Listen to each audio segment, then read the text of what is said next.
So now let's look at adaptation through the lens of resource.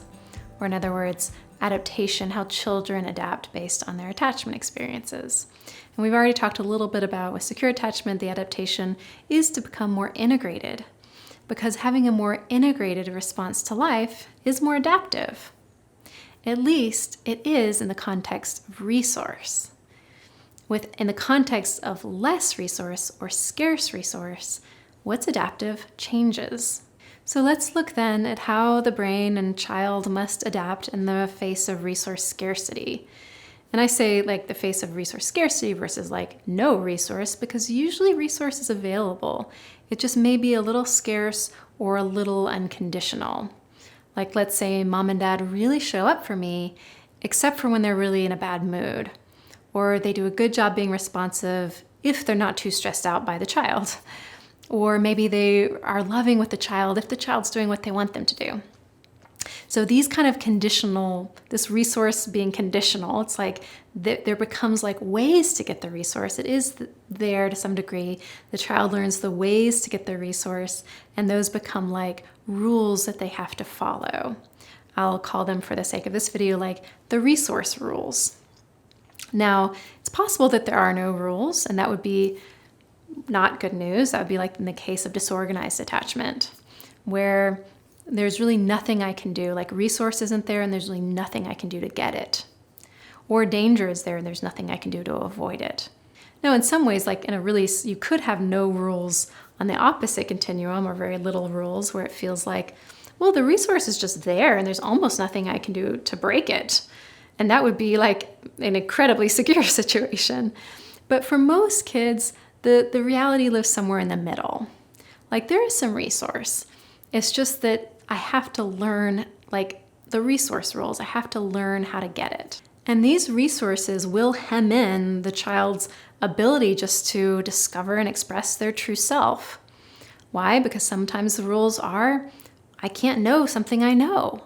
Like I'm not allowed, it doesn't work well for me to know that it hurts me when mom does that.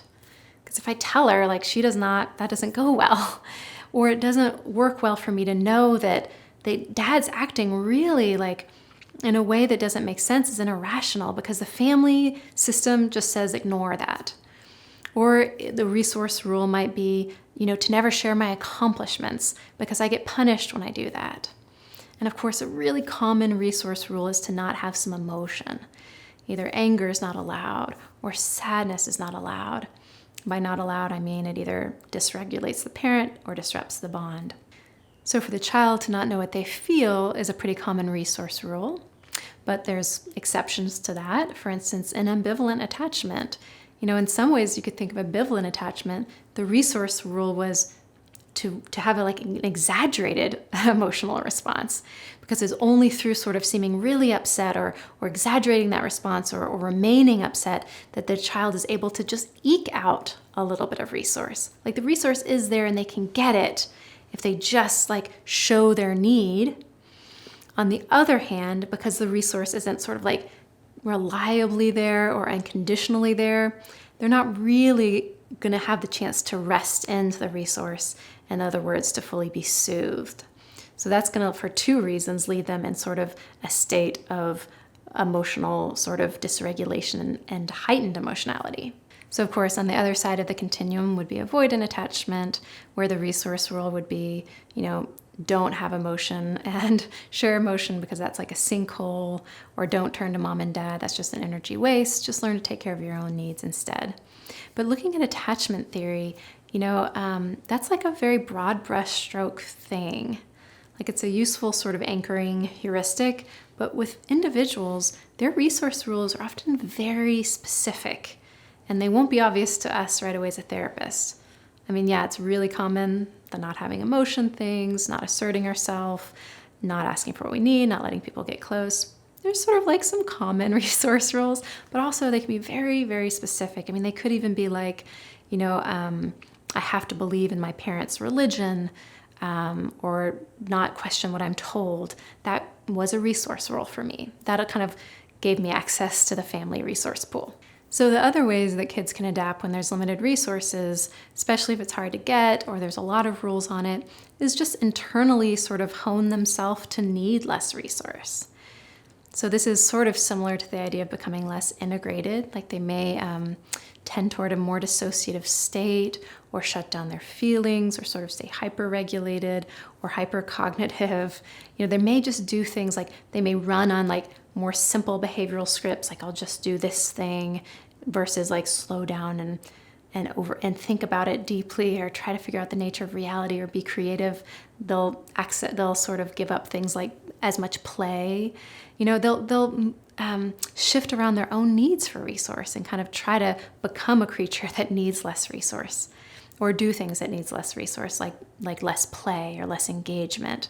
It's kind of like in low resource situations, remember, it's like playtime is over. I got to get kind of serious, limit my needs, follow the resource rules. There's just like what we would think of as rigidity. Another way of saying rigidity would just be like less flexibility. Because being flexible, it takes that process where we slow down and figure out in this moment what's the best response. It takes that mindful thinking through. It's a more integrated way of responding. So if we don't have all the resource to go toward a more flexible response, it's more like energy conserving or easier in our system to just do the same thing, right? Somewhat rigidly. Also, we don't really have the luxury of trial and error because we don't want to make mistakes. We may not want to make mistakes socially because that's a resource rule, but also if we have a pain, like if we have a loss or get something wrong, we may not trust our system to recover well from that. So we have to steel up a little bit. Everything's a little bit more tense now. We may even so much want to avoid kind of pain because that could lead to dysregulation. It could lead to emotions that will cause others to reject me. Because we've associated emotion with threat, basically, we may kind of go into an avoidance mode in general, such that when hard things happen, we want to turn away from engagement, maybe toward just trying to figure out a way to solve the problem of the emotion itself, rather than the problem that caused the emotion.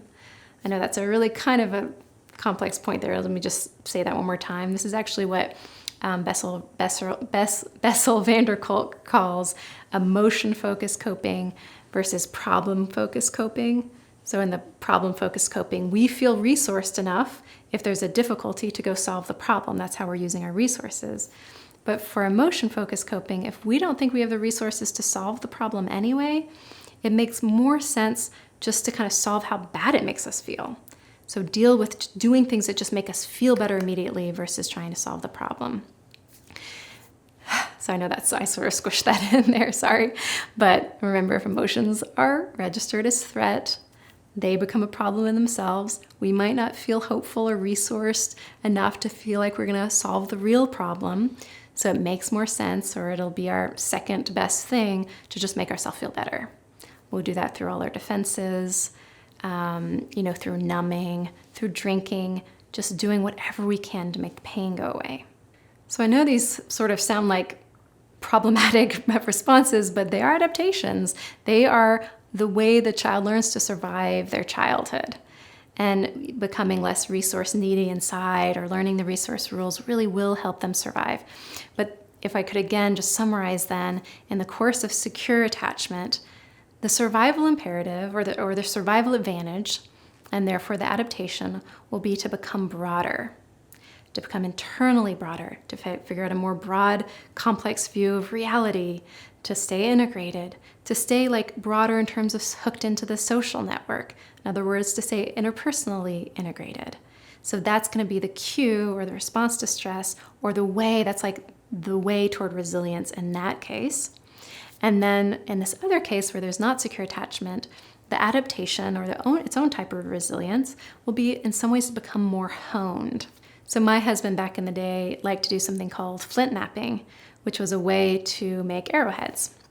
So we take a piece of flint and just kind of clip away at it, just nick it, until it's sort of slowly shaved off one bit at a time, and then the arrow emerges, right?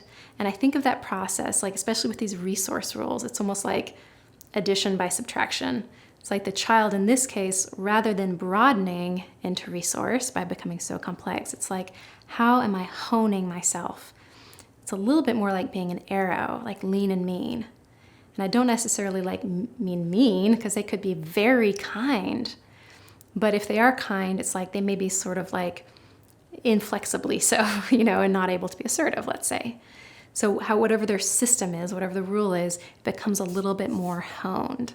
So if we're wanting to help our clients sort of expand back into more flexibility or possibility, of course, the first thing we're going to have to do is increase their brain's belief in resource. Because remember, what's adaptive in the face of resource or in the context of resource is different than what's adaptive in the context of limited resource. And because these resource rules are very specific, or just the general learnings about resource are very specific, we need methods to discover them and then transform them.